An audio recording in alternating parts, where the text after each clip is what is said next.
بسم الله الرحمن الرحیم. میں یکسانیت اور اس کے بعد میں اور ڈیٹیل میں کہا regarding caste system. Hope the answer question system. Mic number 2 سے کوئی سوال ہو بھائی. السلام علیکم ذاکر بھائی.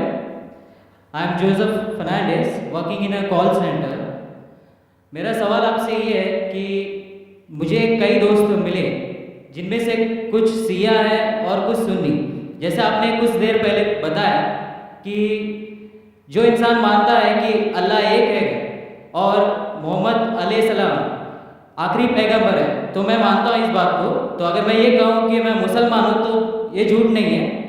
لیکن مسلمان بننے کے بعد ایک نماز پڑھنا بہت ضروری ہوتا ہے اور کچھ طریقے ہیں جو دونوں ہی دوستوں نے مجھے بتائے لیکن ان کے طریقے الگ الگ ہیں. تو مجھے یہ سمجھ میں نہیں آیا کہ کس کا طریقہ میں اپناؤں کیونکہ دونوں ہی اپنے طریقوں کو صحیح سمجھتے ہیں. بھائی صاحب نے سوال کیا کہ اگر اللہ ایک ہے اس پہ ماننا ہے اور محمد صلی اللہ علیہ وسلم پیغمبر جو مانتا ہوں تو اس طریقے سے مسلمان ہوں میں. لیکن میرے دو دوست ایک شیعہ ایک سنی اور مسلمان بننے کے لیے نماز پڑھنا ضروری ہے تو کس طریقے سے نماز پڑھوں؟ بھائی صاحب آپ کہتے ہیں کہ اللہ ایک ہے, آپ مانتے ہیں کہ اللہ کے پیغمبر محمد صلی اللہ علیہ وسلم آخری پیغمبر ہے, تو آپ نے کہا کہ کس طریقے سے نماز پڑھوں. یہ شیعہ سنی جو آپ نے پوچھا, آپ جب قرآن پڑھیں گے قرآن میں نہ شیعہ ہے نہ سنی ہے. قرآن میں نہ شیعہ ہے نہ سنی ہے. قرآن شریف میں کہا گیا ہے سورہ عمران میں سورہ نمبر 3 آیت نمبر 103 میں وَاعْتَصِمُوا بِحَبْلِ اللَّهِ جَمِيعًا وَلَا تَفَرَّقُوا, کہ آپ آپس میں اکٹھا ہو کے اللہ کی رسی کو مضبوطی سے پکڑو. اللہ کی رسی ہے قرآن اور صحیح حدیث. تو آپ دیکھیں قرآن میں کیا لکھا ہے اور اللہ کے رسول کے صحیح حدیث میں کیا لکھا ہے. تو جو بھی آپ سے کچھ کہتا ہے اگر قرآن اور صحیح حدیث کے مطابق ہے اب اس کی بات مانو. جو ذاکر کہتا ہے وہ بھی کچھ اہم نہیں اسلام میں. ذاکر اسلام میں زیرو ہے. جو ذاکر کہتا ہے وہ بات ماننا ضروری نہیں. لیکن جب میں قرآن کا حوالہ دیا تو آپ کو قرآن کی بات ماننا فرض ہے. جب میں صحیح حدیث کا حوالہ دیا تو آپ کو صحیح حدیث کی بات ماننا ضروری ہے.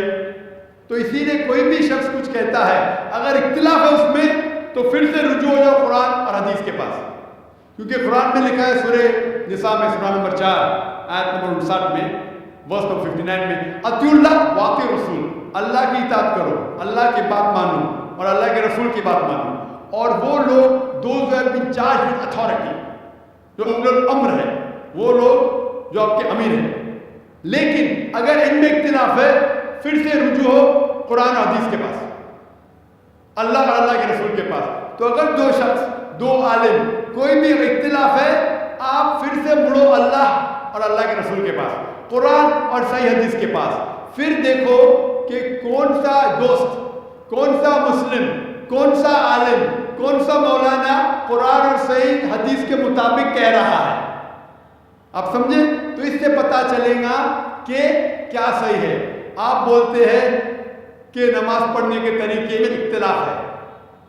شروع میں کم از کم جو یکساں ہے وہ تو شروع کرو.